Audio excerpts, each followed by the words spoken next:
Olu lusasazo ngqo lweendaba lusiza kwikomkhulu le-SABC e-Auckland Park eRhawutini nazo eziphambili ngale mini yanamhlanje.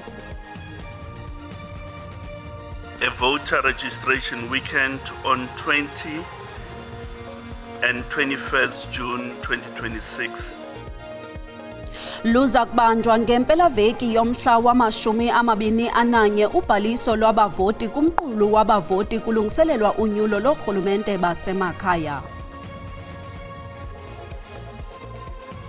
Kwezemidlalo, umanejala weBarcelona uHansi Flick ulithembile iqela lakhe ukuba lingaqubisana ngokukuko namaqela ePremier League eEurope nangona la maqela asemangesini echitha izikhuntyu zemali kunaniselwano lwabadlali. Molweni Mzontsundu, singolondaba belijelo losasazo sesilungele kaloku kuniphakela kuvimba wethu wanamhlanje ngokukhawuleza. Masingene emxholweni.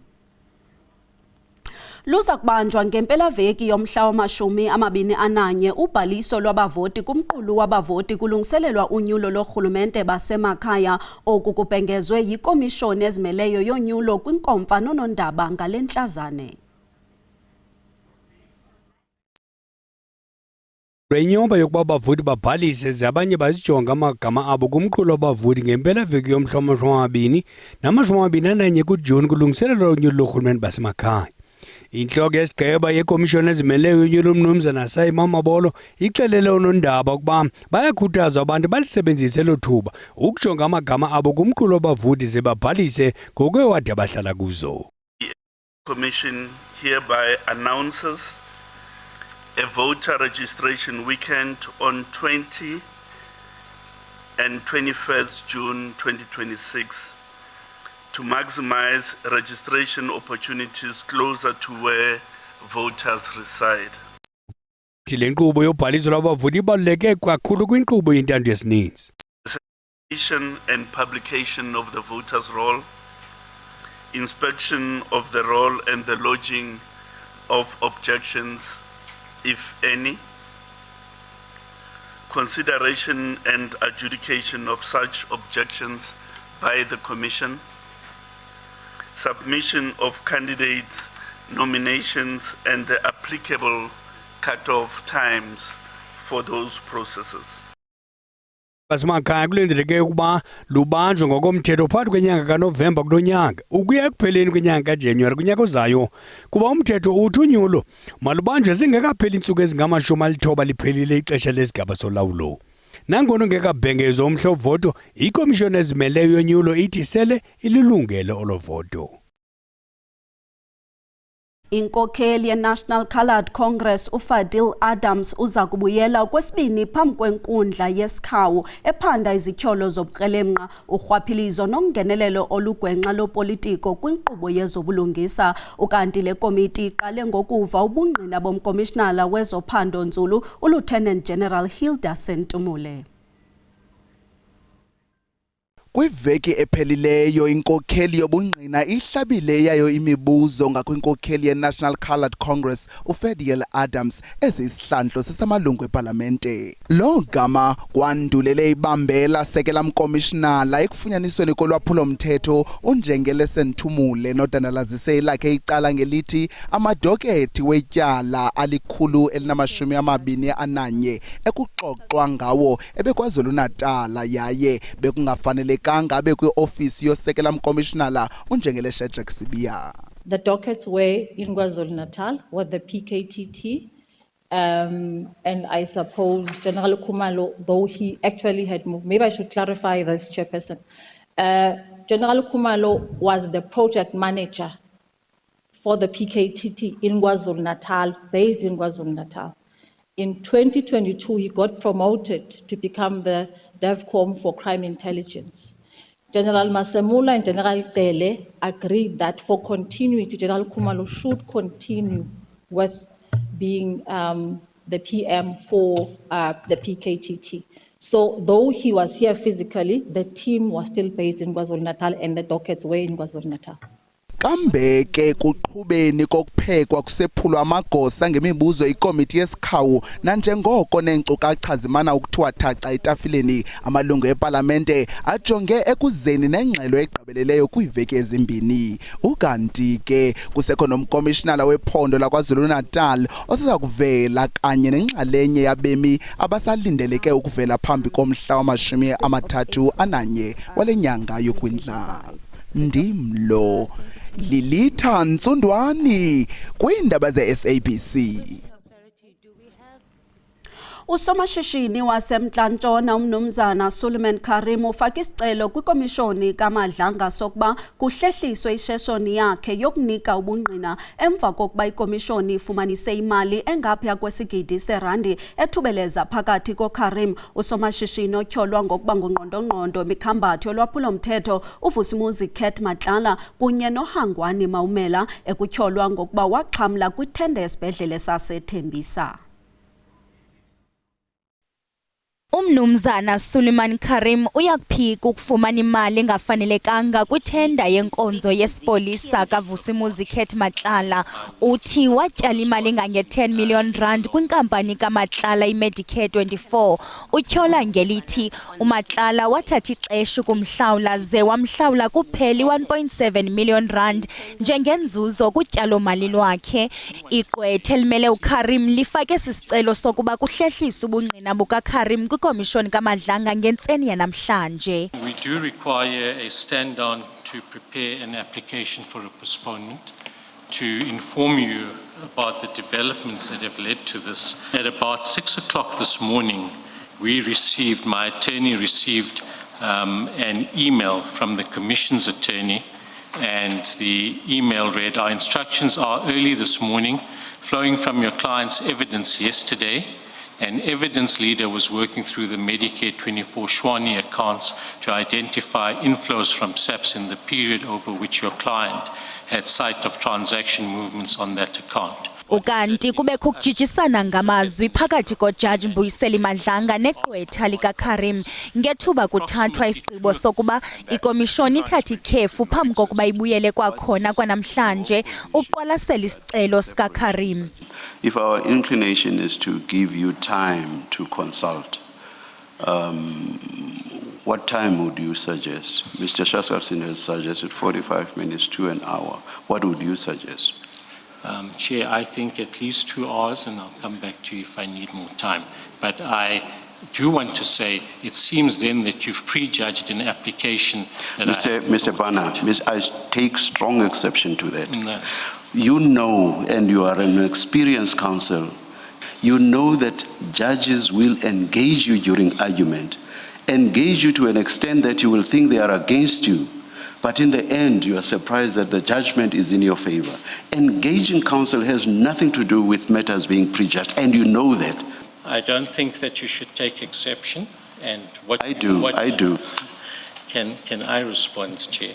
What you put to me was that you weren't going to allow an opportunity for the postponement application. I did not. I did not say I am not. I never said so. We can play back the tape. We can play back the recording. Then I was mistaken. So that is, I can actually, to be rough, I can say you are lying. Okhokhela ubungqina Advocate Matthew Chuckleson uthe obubungqina ngahle bukhokelele ekubeni kufakwe izityholo zonaniselwano ngemali. We have attempted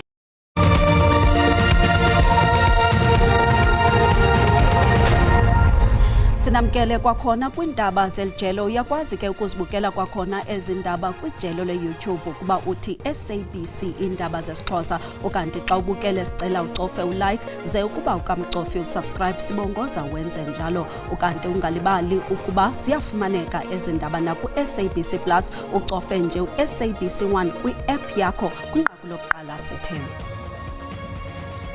Liza kubanjwa ngempelaveki yomhla wama-21 ubhaliso lwabavoti kumqulu wabavoti kulungiselelwa unyulo lorhulumente basemakhaya oku kubhengezwe ikomishoni ezimeleyo yonyulo kwinkomfa nonondaba ngale ntlazane.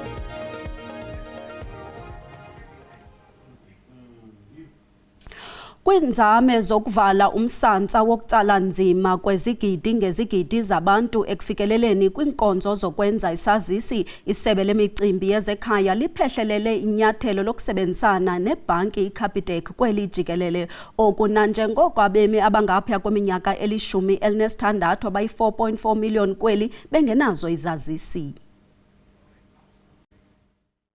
Uqibilili kwimingcelele yemigca ingilowo nalowo ezondelele inkonzo zesebe lemicimbi yezekhaya, kaloku ixesha lixabiso kwinkqubela phambili yoluntu.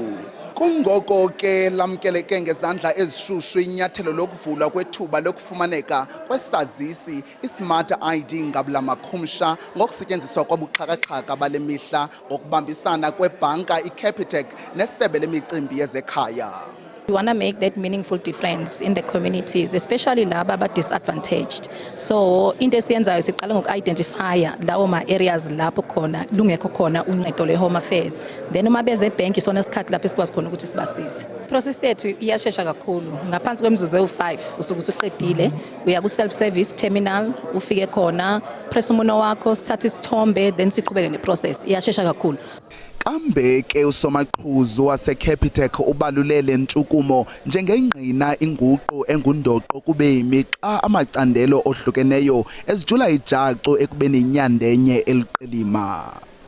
In many ways, what we're talking about today and what we're unveiling in front of you all is more than just the Smart ID. It is a proof point of what we can achieve when we work together with a common purpose and in the interests of the country. Kananjalo umphathiswa wemicimbi yezekhaya ugxininise ukuzinikela kweli sebe ekwandiseni inkonzo zokufumaneka kwezazisi kwibhanka kweli jikelele ngendlela ekhuselekileyo efikelelekayo neza nesidima kuluntu lonke. We looked at the existing partnership with the banking sector that has been there since 2016, and we said, why are we only in 30 bank branches for Smart ID services? And the answer to that was that the model was wrong. It was using Home Affairs officials' equipment, resources that we don't have, and putting them in bank branches. We said, no, we must use technology now to do it more efficiently and more affordably. This is the day that queues began to disappear. This is the day that fraud and manipulation was dealt a fatal blow. And this is the day that we took the most decisive step in our history to deliver dignity for all. Isazisi sisixhobo esingundoqo ekuqinisekiseni ukuthatyathwa kwenxaxheba kuqoqosho nasekuqinisekiseni imo yentlalo enesidima. Ke ngoko ukufumaneka kwaso ngaphandle kwamagingxigingxi kutyunelwa kwelungelo lokuzazi kuluntu eMzantsi Afrika.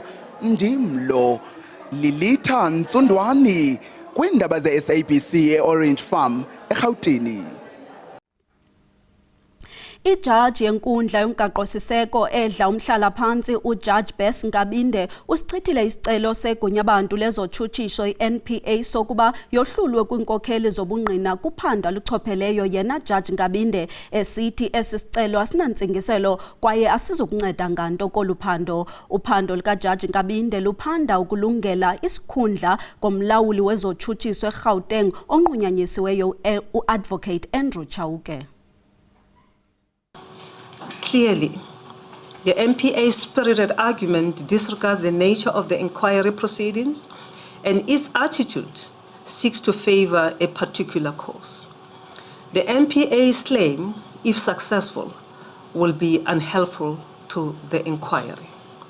These views are supported by the NPA's further claim to have the rules of the inquiry amended. In our view, the attitude and approach of the NPA is not only dilatory but also constitute an abuse of the inquiry process. Such an attitude and approach cannot, in the circumstances, be countenanced. In closing, we emphasize that the NPA's interests are adequately represented in the inquiry. The evidence leaders are independent and should be neutral. Their independence or neutrality, as Advocate Ngqetobi correctly pointed out, does not preclude them, the evidence leaders, from presenting all relevant information to the inquiry whether favorable to advocate Chauke or not. This view is consistent with an inquisitorial nature of the inquiry proceedings. The application lacks merit and should be dismissed. Order. Accordingly, the application is dismissed. Amalungu ekomiti epalamente ejongene nezimbiwa kunye namafutha atyelele eKimberley namhlanje kulandela ukufunyanwa komzimba wokuqala kwemihlanu yabombi mgodini abebevaleke kumgodi iEkapa. Ababasebenzi balomgodi bebengamaxhoba esiganeko sokuphokoka kodaka kulomgodi weDayimani kwiphondo laseMntla Koloni phantse kwiveki ezintathu ezigqithileyo. Umzimba wokuqala kwemihlanu yabasebenzi mgodini abavaleleke kumgodi iEkapa ufunyenwe izolo emini. La madoda avaleleke kwiimitha ezibalelwa ku-890 ngaphantsi komhlaba kule nyanga iphelileyo. Amapolisa aseKimberley angqinile ukuba kuvulwe uphando. Kimberley detectives are investigating an inquest after the body of an adult male was recovered from a mine in Kimberley on Monday the 9th of March at approximately 1500 hours. This follows a mud rush that occurred on Tuesday the 17th of February 2026. The investigation continues. Kusenjalo, inkulu baphathiswa yephondo laseMntla Koloni, uGqirha Zamani Sol, udlulise amazwi ovelwano kusapho olusele lufumene umzimba womntu walo. KuLwesihlanu, uSol ubophelele urhulumente wakhe ngokukhupha izigidi ezintathu eziza kunceda iintsapho zamadoda avalelekileyo kunye namawaka abasebenzi abalahlekelwe imisebenzi. Sisaqhuba iinzame zokukhupha eminye imizimba emine nesevaleleke kule mayini. Isebe lolawulo lwenkonzo zikaxakeka eKuruleni lingqinisise ukuba umlilo uqhambukile kwindawo yemveliso eEdenvale kwimpuma yeRhawuti. Ingxelo zokuqala zikhankanya ukuba isakhiwo sentsimbi zemoto siyangqungqa. Isithethi seDems uWilliam Hladi uthi kukho ingxelo zabantu abonzakeleyo kodwa okwangoku abakanqinisisi ukuba ungakanani umonzakalo lowo. Ingxelo ezithe xhaxhe ngeli nqaku siza kuniphathela zona kwiindaba zethu ngokuhlwanje. Urhulumente wephondo laseGauteng utshintshe indlela yokuhlaziya kunye nokulungisa umthetho oyilwayo wokuncakaza iGauteng Gambling Bill ukuze uvumele amagosa ukuba alawule ukuncakaza kwi-intanethi. Esithi thaca uhlahlo lwabiwomali lwephondo lonyaka-mali ka-2026-2027, umphathiswa wezezimali kunye nophuhliso loqoqosho eGauteng uLebogang Mayile uthe urhulumente wephondo ulahlekelwe zizikhuntyu zemali ebalelwa kumawaka ezigidi zerandi ngenxa yokungabikho komgaqo-nkqubo semthethweni wephondo wovumelelo ukuncakaza kubuxhaka-xhaka bale mihla. We are in the process of reviewing and amending the Gauteng Gambling Bill to allow for online betting for us to be able to regulate online betting. In the period between 2019 and 2025, Gauteng provincial government lost out on significant revenue amounting to hundreds of millions due to a lack of formal provincial licensing framework and online betting. This has been implemented with great success in other provinces. With this legislative amendment, the Gauteng provincial government aims to tighten regulations, focusing on strengthening oversight, improving compliance, monitoring and implementing automated responsible gambling interventions. Siphelile ke mawethu besenilungiselele zona ngeli xesha ezinkulu ziyabuya phange ntsimbi yesixhenxe kamnandi.